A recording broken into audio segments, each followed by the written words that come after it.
about capabilities, building all your hopes and dreams. Talk about possibilities. It ain't rocket surgery, but maybe it is. Come on down, we're gonna sit around and get into your business. Get into your business. Get into your business. Get into your business. Get into your business. Get into your business.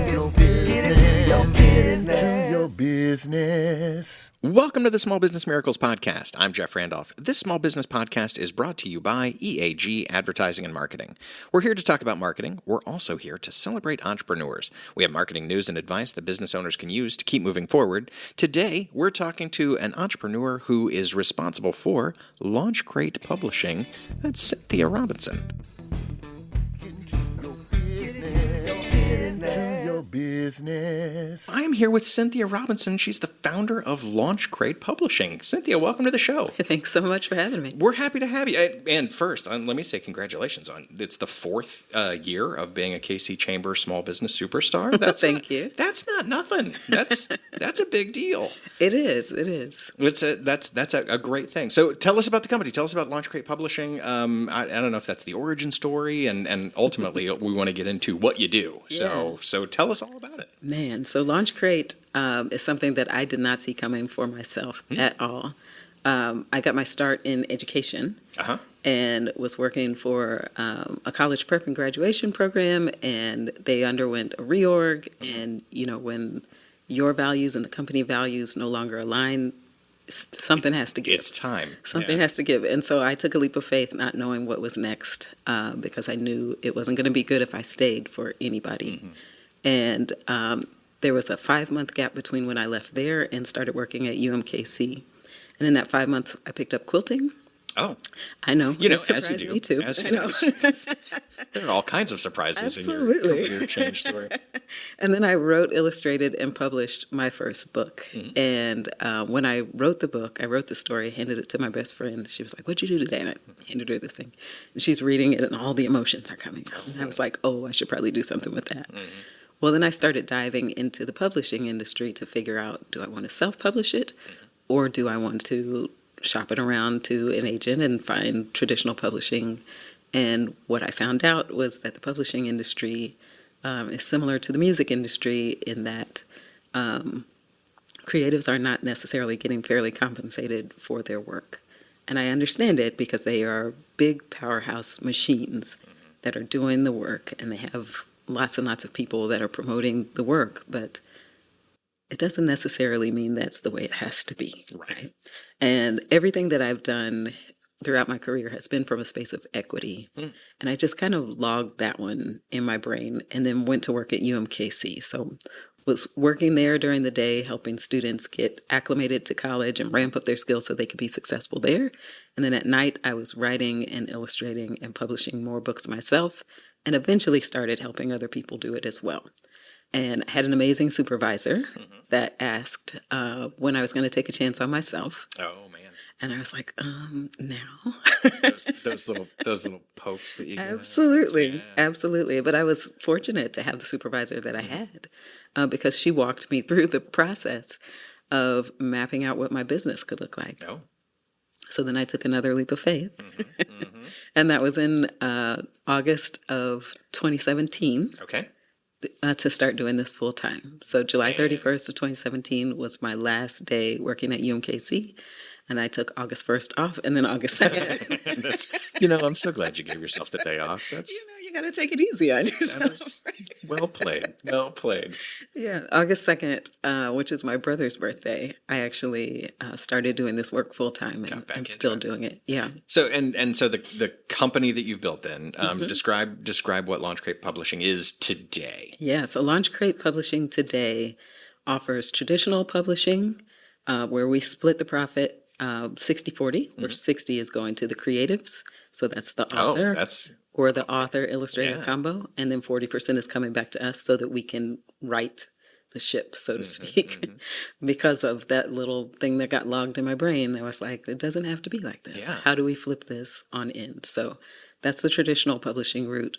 We do about 5 books per year traditionally. Okay. Most of the work that we do is on the other side of the house, where we are either helping people learn how to write books themselves, or we're coaching them through the process of self-publishing their work. So Gotcha. Yeah. And I'll use that as a good segue into the self-publishing thing. And I'm going to do this as kind of a softball question. Okay. Like this is a really big softball question, because one of the pieces of content on your website is really all about, is self-publishing worth it? And so that's the biggest, easiest setup I can possibly give you in that self-publishing world. Is self-publishing worth it? I think it is. I think it is. Well, that's a good answer. Let's move on to the next question. You know, there's when words are funneled through you into a book, they are funneled with intention through you. Oh, yeah. And a lot of times when you go through traditional publishing, that original intention may sometimes shift, right? Because they want to make it more palpable to a wider audience so that they can sell more copies of the book. They need to make it commercially viable. Absolutely. So the thing the artist has in their mind may not be the thing that actually comes out on the Right, other it may end. morph quite a bit. Yeah. Yeah. But with self-publishing, you get to be the determinant, right? You get to choose what it is that you want to say, how you want to say it, and how you want to deliver that to people. And there's a lot of flexibility in that. And one of the things I usually encourage people to do is to think beyond just the traditional book, just pages, right? Right. You have QR codes that can help you do all sorts of things now. We've published books that have QR codes that take you to, one of the books that I wrote was my grandfather's book. So you scan it, and now you hear my grandfather telling you his life story. Yeah, that's instead powerful. of just reading it, right? Yeah, and of course, for me, the QR code component is, oh yeah, because you'd always want the resources you're talking about to be up to date if you're a nonfiction or something. Yeah. But bring that to life. That's a big step. Yeah, we have a book on grief that we publish that is walking you through the author's grief journey. But then there's a course that's self-paced that you can scan the QR code and have access to for the price of the book that will allow you to walk your own grief journey as well. Oh, wow. So, yeah, I encourage people when they're self-publishing, think beyond just the page. right. That's nice. Oh, good stuff. Yeah. Talk about the process for a minute, because if somebody has this as a goal, they want to get that book out of their head. You also have an 8-week manuscript writing class. So for those people, I'm assuming, who know they have something that needs to get out of them, Yes. but doesn't have that connection. I don't know how to get it from here to there. So tell me about that class. Ooh, idea to editor. That was something that was born out of the pandemic because I was helping people with the same thing. And I was like, how do I reach more people and then save my time so that I can continue to do the traditional publishing work, because I was running out of time. And the master course was born. And I'm walking people through the process of mapping out their book and then digging into the work and then framing their book, adding detail to the pages. And yeah, it's phenomenal. And usually what I tell people is to think about, and this is a free tip for anybody that I give, right? Sure. If you're trying to get the book out. It's about to be a free tip, whatever that is. Think about what you want your reader to take away. Why are you writing the book? What is the ultimate goal? How do you want them to feel after they read the book? What do you want them to feel inspired to do after they read the book? Write that down, and then write down everything that you think can help get them to that outcome. And then you just start to arrange it in order. Man, it seems like everything from fleshing out the detail to it seems like those are all so many steps that if I'm going from I have this idea for a book and I feel like I need to write that to actually getting it published, there are all those unknown questions that you're helping people with all the way through the process. Absolutely. It seems very comforting to be able to do that too. So that is great. Yeah. Hey, what is next for LaunchCrate Publishing? Is because you said you're doing 5 books published in a year. Roughly. Is it more books and more people who are writing? Is it more classes, more where do you go from here? What's your path? So we are looking at changing the model for those that are traditionally publishing. What we have run into recently, run into sounds like a block. It wasn't really a block. Okay. It was more of a revelation. Yeah. We had Discovered what we've discovered. We discovered grants to publish books. And we have one book in particular that has been translated into 3 different languages because of a grant. More than 8,100 copies of this book have been distributed in more than 3 countries across the globe, all because of a grant. And that helps us to get the book in more hands, which is ultimately what we want. Yeah. It helps us to make sure that the authors are compensated, which is ultimately what we want. And it helps us to get the resources and the funds to continue doing the work that we love to do. So, oh, cool. Yeah. Oh, that's a good path forward. I like that. Yeah. Let me, if you're okay with it, I'll throw you into the lightning round, and we'll find out even more about you if that works for you. Works. I'll start because you describe yourself in your bio as an author, creative architect, and accidental educator. I'd like to talk about the education side of your world because we talked about at the top of the show. You are an advocate for education. Tell me about that passion and how it shows up in your life still to this day, because you were deeply ingrained in education early on, but it seems like a lot of times those things that we care about, those values we have, still keep pulling us in. So my path into education, I say I was an accidental educator because it was not the path that I saw coming for myself. You go to college and people are like, well, what are you going to major in? I didn't know. I was undeclared for a couple of years. I know how you feel. I understand this. Yes. So at K-State for was 3 semesters, and then came home before that 4th semester because I had a semester that was really bad, like 3 Fs and a C bad. And a lot of people hear 3 Fs and a C and they think, oh, well, she wasn't smart. She didn't have it. Right. I hear 3 Fs and a C, and I'm like, what was going on in that person's life? Because of what was going on in mine. And because I was undeclared, I had no idea what I wanted to do. And I'm watching everybody else walk around like they got it figured out. I didn't learn until later that they didn't actually have it figured out. It just looked like it. Looked like it. It just looked like it on social media. Absolutely. Yeah, so they looked like they had it figured out, and I was lost. And it was like walking down a spiral staircase and then hitting the bottom and looking up and going, how do I get back up there? And so I came home, went to Kansas City, Kansas Community College for a couple of semesters, and then figured out what I wanted to do and who I wanted to be in the world. So now let's find a major that aligns with that, how I want to show up. And so I went back to K-State because I felt like I had some unfinished business, majored in psychology, figured it out. Grades shot up because I'd figured out what was going on internally. Yeah, sure. And because of that experience, when I got out of school, I started working in education to help kids start to figure out how to navigate through the things that I had to navigate through in college. Gotcha. So, accidental educator. Accidental educator. And I hear 3 Fs and a C, and I think this is the worst Scrabble hand I've ever had. Yeah. I need some vowels. So I'm going to lose this game. I don't know how we solved that one. I don't either. Let's see. As you think about your own entrepreneurial journey, I want to think back to some great business advice that you got, because you had a person who was an advocate and kind of pushed you a little bit and said, "So when are you going to bet on yourself?" Do you have some of that business advice that really resonated with you, that sticks with you to this day, from somebody? Yeah, it's well, actually 2, because I just got one yesterday from one of my friends, which was, I was like, oh, I guess I kind of do, but I hadn't thought about it. Okay. But the first one is to remember your why, because when things get hard, that's going to be the thing that helps you to push forward through all of the challenges, right? And then the second one, my friend sent me a video yesterday, and it was all about discovering pain points in your business and thinking about the process for each person that would experience that. So thinking about the authors, and when the authors hit a roadblock, or when they're struggling in the writing process, or when they're getting close to publishing the book and they're starting to get a little bit nervous and they want to pull back and they don't necessarily want to launch the book, right?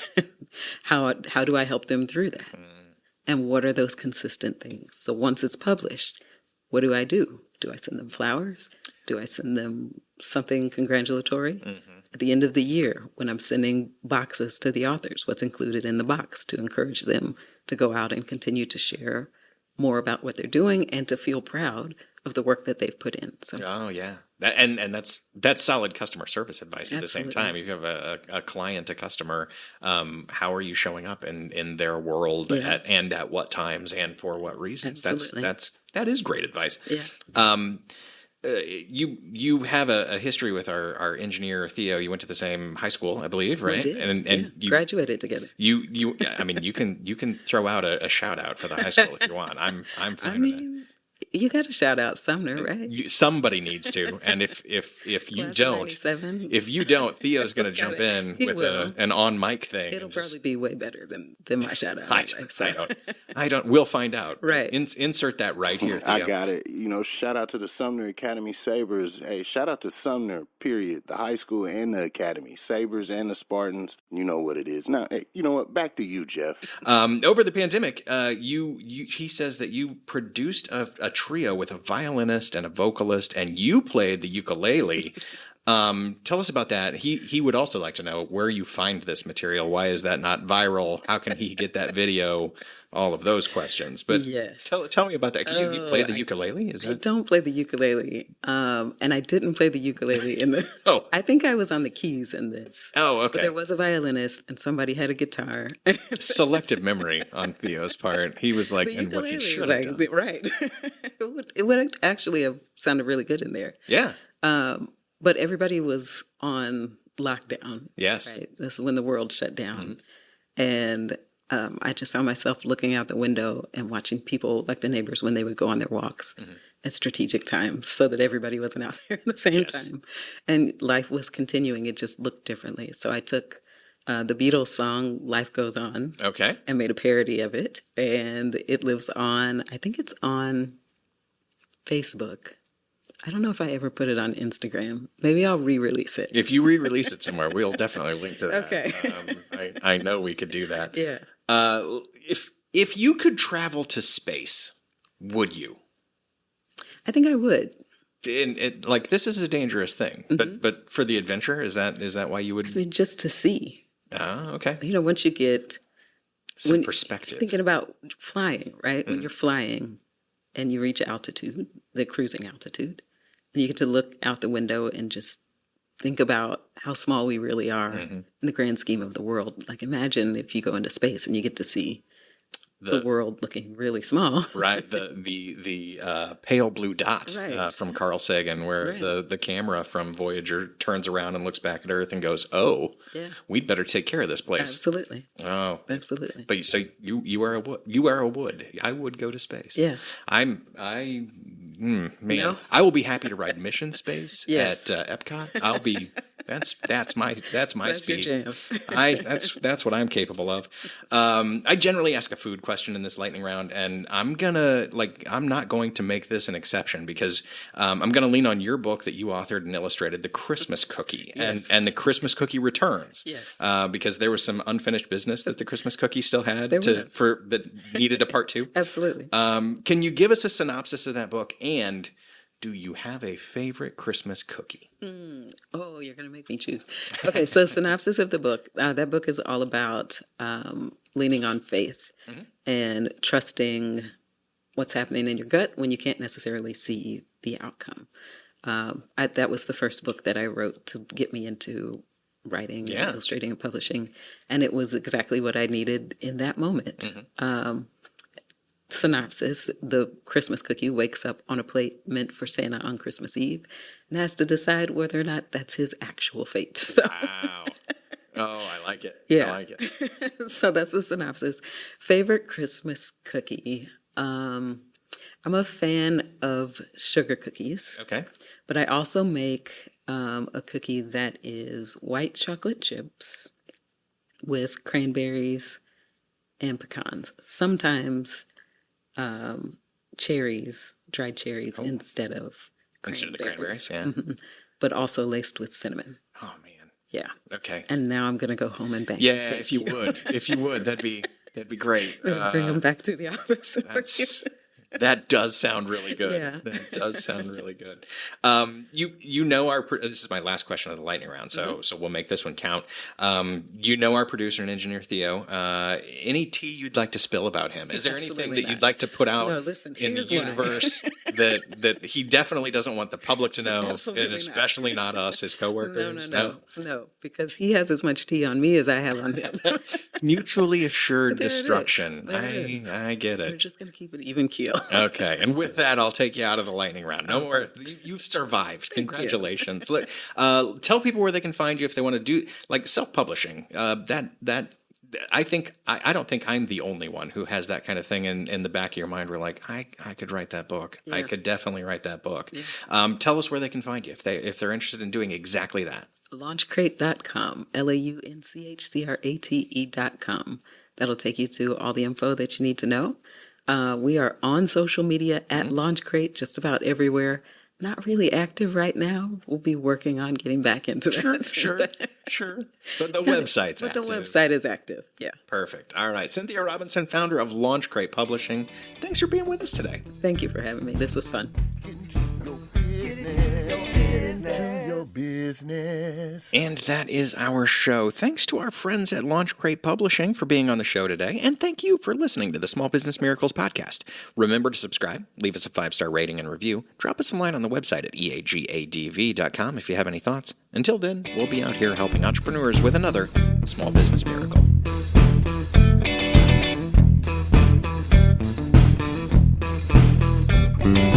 Talk about strategies, talk about capabilities, building all your hopes and dreams. Talk about possibilities, it ain't rocket surgery, but maybe it is. Come on down, we're gonna sit around and get into your business, get into your business.